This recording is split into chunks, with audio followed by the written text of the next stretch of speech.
Police की गिरफ्त में अतीक अहमद और अशरफ, सामने मीडिया के कैमरे, लाइव टेलीकास्ट, और ऐसे में 18 सेकंड में 18 राउंड फायरिंग कर दोनों को वहीं पर मौत के घाट उतार देना।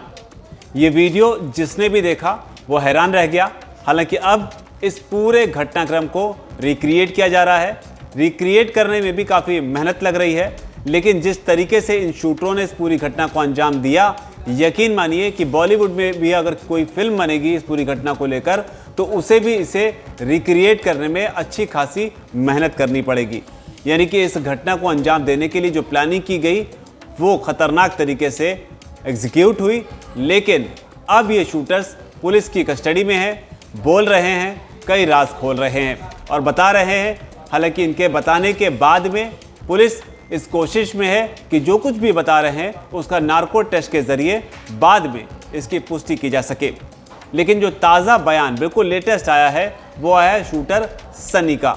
शूटर सनी जो है बताया जा रहा है तमाम शूटरों में सबसे ज़्यादा शातिर और सबसे ज़्यादा बोलने वाला शख्स है, इसलिए ज़्यादातर जवाब जो हैं वो सनी के पास से ही मिल रहे हैं।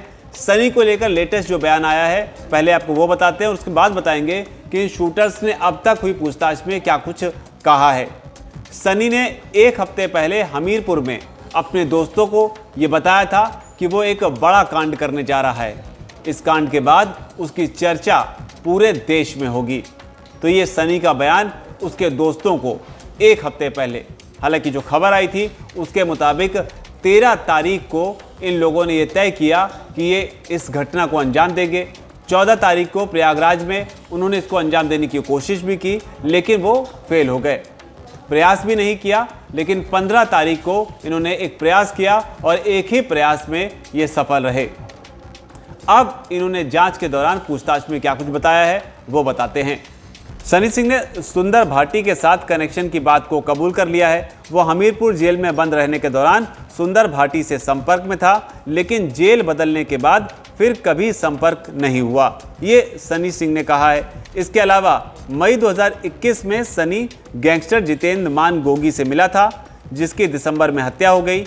उसी से सनी को तुर्की में बनी जिगाना पिस्तौल मिली थी। सनी सिंह ने यह भी बताया कि मेरा कोई आका नहीं है, बल्कि मैं खुद ही डॉन हूँ। तो ये उस सवाल के जवाब में जवाब था जब पूछा गया कि तुम्हारा आका कौन है। उधर लवलेश तिवारी से भी सवाल किए गए। लवलेश तिवारी ने खुद को कट्टर हिंदूवादी और परशुराम का वंशज बताया। लवलेश सोशल मीडिया के जरिए खुद को फेमस करने की कोशिशों में लगा हुआ था। इधर आरोपी अरुण से भी पूछताछ में कुछ बातें निकलकर सामने आई हैं। अरुण ने कबूला है कि पानीपत के एक दोस्त ने उसे बंदूक दी थी। पुलिस ने अरुण मौर्य से पूछा कि जिगाना जैसे खतरनाक और कीमती पिस्टल किस दोस्त ने दी। इस सवाल का जवाब देते हुए अरुण ने कहा कि मैं नहीं जानता था कि ये इतनी कीमती पिस्टल है, मैं तो इसे अच्छा असलाह भर समझ रहा था जिससे कोई बचेगा नहीं।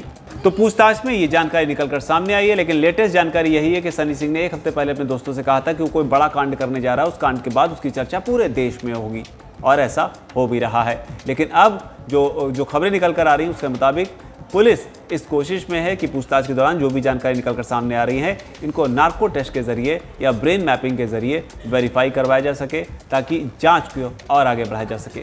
फिलहाल इस रिपोर्ट में इतना ही। वीके न्यूज़, राष्ट्र के नाम।